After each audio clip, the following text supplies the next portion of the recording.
exame que deu positivo. O nome registrado é Jair Messias Bolsonaro, diferentemente de outros 3 exames que o presidente fez e só divulgou depois de uma disputa judicial. Nesses, Bolsonaro tinha usado nomes fictícios. O exame apresentado hoje é o teste molecular, o PCR, que detecta a presença do vírus no organismo e é feito colhendo material do nariz ou da garganta. O resultado foi detectado. O material foi coletado ontem à noite e o resultado liberado hoje de manhã. Ao anunciar o resultado, o presidente Jair Bolsonaro informou que começou a tomar hidroxicloroquina ontem mesmo no hospital. Especialistas e autoridades em saúde reafirmam que não há comprovação científica da eficácia da hidroxicloroquina no tratamento da Covid-19 e alertam para o risco dos efeitos colaterais, que podem agravar a situação do paciente. Esse infectologista aponta os riscos para o coração. Qual é o grande problema de você usar uma medicação que na bula já está escrito risco de arritmias cardíacas? O problema é que quando você tem o coronavírus, você tem o vírus passeando por todo o organismo, entre eles os músculos. E nós temos um músculo chamado músculo cardíaco.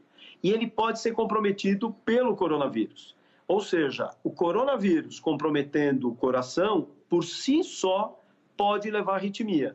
Agora, imagine eu usar uma droga, uma medicação, que pode ter como efeito colateral a arritmia. Eu coloco uma sobreposição de fatores de risco para esse paciente. Portanto, não é uma droga indicada. Nós já vimos vários históricos de pacientes que, se usaram essa medicação, estavam muito bem e fizeram uso da cloroquina e tiveram arritmia no 3º, 4º dia, infelizmente morreram. A Organização Mundial da Saúde suspendeu os ensaios clínicos com a hidroxicloroquina contra a Covid. Segundo a organização, as evidências científicas apontam que a substância não reduz a mortalidade em pacientes internados com a doença. Essa pesquisadora teme que declarações sem base na ciência levem pessoas a tomar a droga sem indicação. Ele dá a impressão de que a cloroquina está lhe fornecendo algum tipo de segurança, e não está. Então, a cloroquina não vai afetar o estado dele, a progressão da doença, o fato dele estar doente ou não. A cloroquina não faz a menor diferença, além de um certo risco cardíaco que ela traz. Então, em relação à cloroquina, tanto faz ele estar tomando ou não, isso não vai protegê-lo da doença, isso não vai protegê-lo de desenvolver uma fase grave. Esse exemplo é muito preocupante, as pessoas podem entender que o presidente tem Covid, mas passa bem por causa da cloroquina, e isso não procede, não existe essa relação. Sobre a declaração do presidente de que jovens devem ficar tranquilos, também não é o que dizem os médicos, nem os milhares de brasileiros que perderam parentes bem jovens para o coronavírus. Dados oficiais em todo o mundo mostram que pessoas jovens, mesmo sem doenças pré-existentes, também podem sofrer de formas graves da Covid-19. A Secretaria de Saúde de São Paulo registrou hoje que 25,4% dos mortos por Covid no estado tinham menos de 60 anos.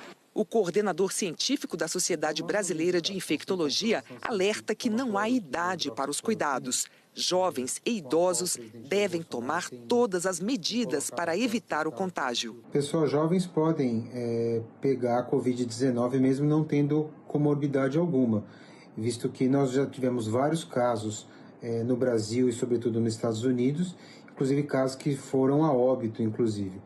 Então, todo cuidado é pouco. Nós já temos em torno de mais de 66 mil casos de óbito no nosso país e nós temos vários jovens acometidos. Então, nós temos que sempre tomar as rédeas da situação e seguir as medidas de prevenção que nós todos conhecemos, o distanciamento social, o uso de máscaras, isso é muito importante, e a higienização das mãos. Hoje, o presidente defendeu o cuidado com os mais velhos, mas o próprio Bolsonaro, que tem 65 anos, tem feito reuniões e participado de cerimônias quase sempre sem máscara e cumprimentando as pessoas com apertos de mãos e abraços. Outros integrantes da equipe de governo também estão no grupo de risco, como o ministro da Economia, Paulo Guedes, que tem 70 anos. Este infectologista afirmou que o presidente hoje, no próprio anúncio sobre o resultado do exame, desrespeitou as regras de distanciamento social e botou em risco as equipes das emissoras de TV que foram convocadas. No momento que alguém abaixou a máscara, eu já perdi a regra número 1.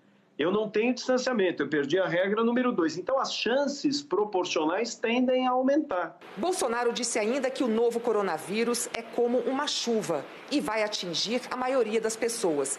Também não há comprovação científica sobre isso. Na Espanha, por exemplo, onde o pico da doença já ficou para trás, as pesquisas mostram que apenas cerca de 5% da população foi contaminada. Nós não sabemos, se nada for feito, qual a proporção da população que poderá ter a doença. 50%, 60%, 70% ou 80%.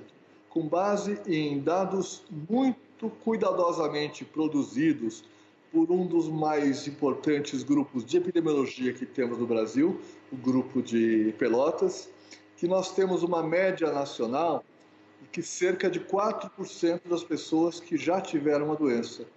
Se nós chegarmos a 50%, nós teremos 10 vezes mais casos. Significa, se nós tivemos até agora cerca de 66 mil mortes, nós teremos 660 mil mortes. E daí para frente, se for 70%, nós vamos chegar muito perto de 1 milhão de mortes. É um preço altíssimo que o país não deve pagar por deixar de fazer aquilo que tem que fazer em relação à proteção das pessoas. Vai ser muito sofrimento e muita morte que pode ser evitado se todo mundo fizer o que tem que fazer, especialmente se a orientação dos governos for clara e o suporte dos governos for